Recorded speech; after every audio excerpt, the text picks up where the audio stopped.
Now the ideal portfolio, and this is something which anyone can do right from their home, is the idea is to come up with companies which have underperformed in the past, like industries, which have lacked public attention, or even better, which have had negative public attention. अच्छा. Jैसे ITC at some point had very negative public attention, but the fundamental of it kept getting stronger. Interesting. Same thing with Exide. Like last year, we were personally very bullish on Exide for the same reasons. हुआ क्या था with Exide was at some point they had lost their niche. So from being a hardcore battery operator, battery manufacturer, they went and had an insurance company in themselves. Yeah. And अपना जो पूरा point है ना कि अगर कोई company को उसका niche पता है और वो is king in that business, you have to wait for it to come back to its kingdom, right? सही है. तो वो गए घूमने देखे एक समझ में आया नहीं समझ में आया. Then when they sold it to HDFC Life, we became very bullish on that because we were like, अब ये घर आए हैं. And look at the way they are coming back, huh?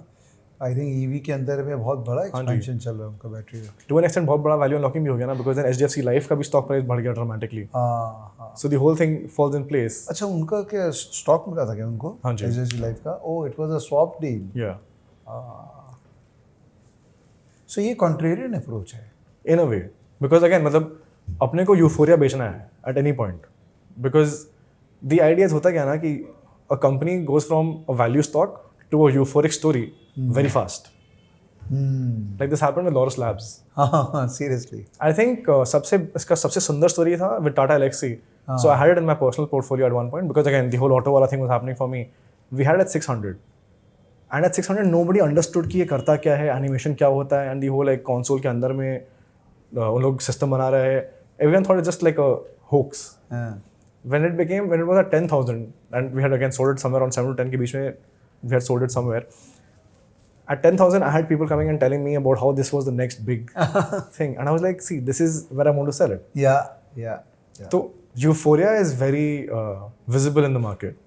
So stocks जहाँ पे बहुत ज़्यादा euphoria zone में चला गया है stock, there are many stocks at this moment जहाँ पर momentum बहुत high है. And I am a momentum investor, तो मुझे वो stocks बहुत पसंद है. क्योंकि उनमें momentum आ रहा है, but obviously मैं exit बहुत जल्दी कर लेता हूँ. हाँ जी. That's a classic strength which a good momentum investor has कि reversal दिख रहा है तो चुपचाप निकल जाओ, ज़्यादा वो requirement है for a momentum investor. Exit is a requirement. But आप लोग अवॉइड करोगे, आप लोग बोलोगे जो गिरे पड़े हैं उनमें ध्यान दो. हम लोग वो euphoria में like probably like touch wood, God's been kind, we've been able to call the next euphoria in time. जैसे recently again, I'm sure like StockEdge can bear because we shared these stories. Yeah. So we were very bullish on Finlex cables. Yeah. When no one was interested in it. Correct. And I was like, like what is wrong with everyone? But ठीक है, so we had it and we started buying it for the small case. Yeah. At 500 to 600 we bought it. At 700 also we bought it. And at 900 when like it became a story stock, we sold it and we walked away. And I think we bought Supreme Industries, which was again at 2300 or something. Yeah. And when that moved, इसको भी अपने एक बहुत बड़ा return में बेचे. And I think most recently we bought healthcare. 4 महीना पहले कोई बात भी नहीं कर रहा था इसके बारे में. So we were bullish on KIMS, on Polymed, and we made 40% each. We walked away from that. And then we had also we did with Indigo. We were very bullish on Indigo. I remember even on StockEdge, people were asking me, "आप क्या कर रहे हो with Indigo?" And I was like, "See, that's the thing. मतलब because no one wants it.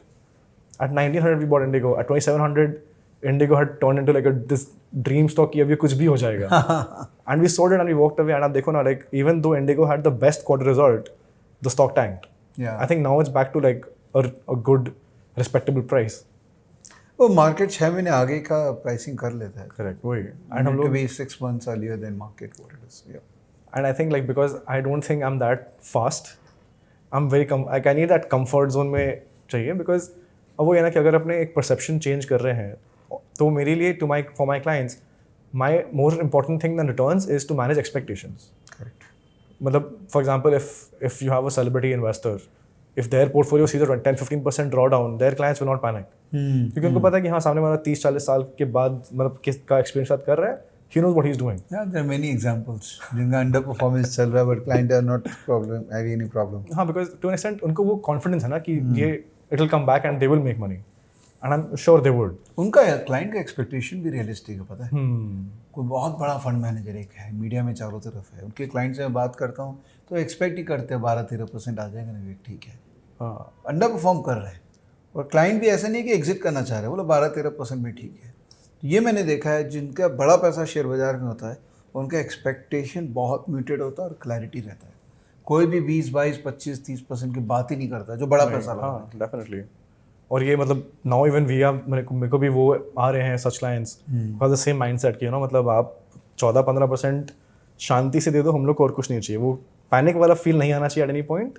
Correct correct. And that's reasonable and I think कि वहीं पे scale होता है। Moving on to the portfolio, so that's the first leg. The second is that portfolio should have a mix of everything. मतलब थोड़ा momentum ज़रूरी है, क्योंकि अगर अगेन जैसे मैं स्टार्टिंग में बोला था कि as investors cash flow is a requirement, that one small portion of the momentum in the portfolio gives us that cash flow requirement. क्योंकि आप वो चर्न कर रहे हो तो एक सेटिस्फैक्शन है कि हाँ ठीक है। And the other thing is कि ROE टर्म्स में ना this churn helps you rebase your capital upwards. मतलब for example, if I buy a company at 100 and if it's at 900, I don't sell it. It comes down to 700. I will not be panicking. I buy a company at 100, I sell at 900, I buy something else at 100 again. I can scale up on that. I have more shares in an equity perspective. Plus, अगर वो 10% भी घटता है ना, तो I will go back and recheck my thesis. तो मेरे को ये पता रहता है कि क्योंकि हमने rebase कर लिया है, we know कि how much of the drawdown can we expect. And diversification is like, I think every mature investor will understand and feel the same way कि diversification is the only free lunch. But अब क्या है कि I think ETFs have come up in these past few decades which are phenomenal. And अगर आप India में हो and if you are a mid to large cap investor, if you have more than 50 companies, then you will not outperform the Nifty. क्योंकि at that point आप at somewhere you're mimicking Nifty ना. So 15 से 20 stock का एक sweet spot है। हाँ जी। उससे ज़्यादा नहीं करना चाहिए।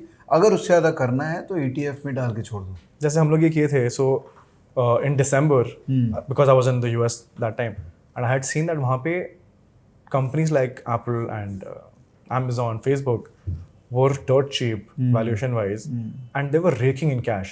मतलब phenomenal cash flows they had. India there's an ETF called Mafang. Again, I'm very vocal about Mafang on StockEdge also, which invests in the top 10 companies of Nasdaq. And we bought that for, even the small case had it. आप सोचो ना, वो ETF मेरे को 70% return दिया है in like YTD terms. So it is an instrument which everyone can use. It's just people choose to ignore it. कौन सा है ये? MAFANG बोल के है। अच्छा, ये कहाँ किस में अवेलेबल होता है? एक्सचेंज में ट्रेडेड है? हाँ जी, ETF है, लिस्टेड है। ये वो मोतीलाल वाला है क्या? मेरा ही का है। हाँ जी। अच्छा अच्छा अच्छा। अभी हम लोग सिमिलरली एक चीज़ लिए हैं MAH के टेक बोल के, which invests in the Hong Kong, the Hang Seng Hong Kong Tech Index. But like वो ETF कहाँ है अवेलेबल? NSE में? हाँ जी, NSE BSE दोनों में ही है। ओह, पता ही नहीं था। और बहुत टिकट साइज बहुत छोटा है, मतलब जैसे माफांग when we bought it was 36, अभी 65 या 64 चलता है। दी हांगकांग वाला जो है वो 15-15.5 रुपए का है। सो even if you're a small, like अगर आपको बहुत जन के होता है एक परसेप्शन होता है कि मैंने बड़ा अमाउंट का नहीं चाहिए, छोटा वाला चाहिए, तो उन लोगों के लिए ये सब इज गुड। और आप हांगकांग वाला जो हम लोग लिए हैं उसका companies you will see a phenomenal, like they have Lenovo, they have Xiaomi, all these companies which we are consuming. सही है। इनफैक्ट ये बड़ा इंटरेस्टिंग टॉपिक है दोस्तों, तो मैं एक वीडियो इस पर बनाऊंगा कि कैसे आप सही प्रोडक्ट यूज़ करके, बिकॉज बहुत सारे, do you like direct equity investing है जो बहुत सारे ऐप प्रमोट करते हैं, डायरेक्ट इक्विटी में डालो US में, डू यू लाइक दैट? और नहीं, better to invest through ETFs हैं? हाँ, जैसे I think the reason of the ETF वाला चीज़ ना, मतलब when we got the MAFANG वाला thing, first thing was it's listed in India, right? तो मेरे को वो एक काउंटर पार्टी रिस्क का स्ट्रेस नहीं है। और दूसरा क्या है कि this is investing in the top 10 companies in NASDAQ, so even if I don't understand, I am assured कि वो top 10 companies will not be poor quality company. Correct. मतलब the biggest advantage of having this market cap weighted वाला prospective is, आपको पता है कि अगर कल को उस 10 में कोई कंपनी खराब भी हो रही है ना, तो वो अपने आप एलोकेशन कम हो रहा है आपका उसमें। And if there is a new kid in town which is making it, then your allocation keeps increasing as they grow. So to an extent, this is borrowed from the whole momentum investing theory. Yeah. And this works, like you have zero tax impact. Correct. Now coming to the philosophy, like which again I think कि अपने आप को सब कुछ बोल सकते हैं, but जब तक I cannot convince you mentally या subconsciously level पे कि जो अपने कर रहे हैं वो क्यों, why should it work out? तो वहाँ पे let's talk about that for a bit. Our first principle is something called the competitive exclusion principle, जो अपने अभी बात भी कर रहे थे कि the reason why I got into this business was I saw that there's nobody else doing what I'm wanting to do. The idea is, agar same resources के लिए more than two species are competing, then one of them will either evolve or go extinct. Correct. क्योंकि resources तो limited ही है. It's the same thing what we do with companies. Like for example, Balkrishna Industries, I will probably keep quoting at like throughout. So they know their niche. मतलब you will never see them compete with a CET or an MRF. And today, just by doing that, they are India's largest tire company by market cap. They're even bigger than MRF. So that is very important. या ये concept एक minute लोगों को समझा देता हूँ कि खाली स्टॉक प्राइस देख के आप ये नहीं जज कर सकते कि कंपनी वो बड़ी है क्या है. हमारे भी 1 लाख का इसका मतलब नहीं कि वो कंपनी सबसे बड़ी कंपनी नहीं, मार्केट कैप देखना पड़ता है. तो Balkrishna actually has a more market cap than MRF. 10-12% बढ़ा है ज़्यादा. बताइए. और लोगों को पता ही नहीं होगा कि इनफैक्ट बालकृष्ण का आपको पता है IPL के अंदर में स्पॉन्सर भी है. बालकृष्ण. क्या उनका लोगो है ना? BKT. ये आपने देखा होगा बट आपने ध्यान नहीं दिया होगा BKT कौन है. बट अभी बिकॉज अपने बात की अब आपके नज़र में आएगा. हाँ, अब नज़र में आएगा. यही ब्यूटी है स्टॉक मार्केट का.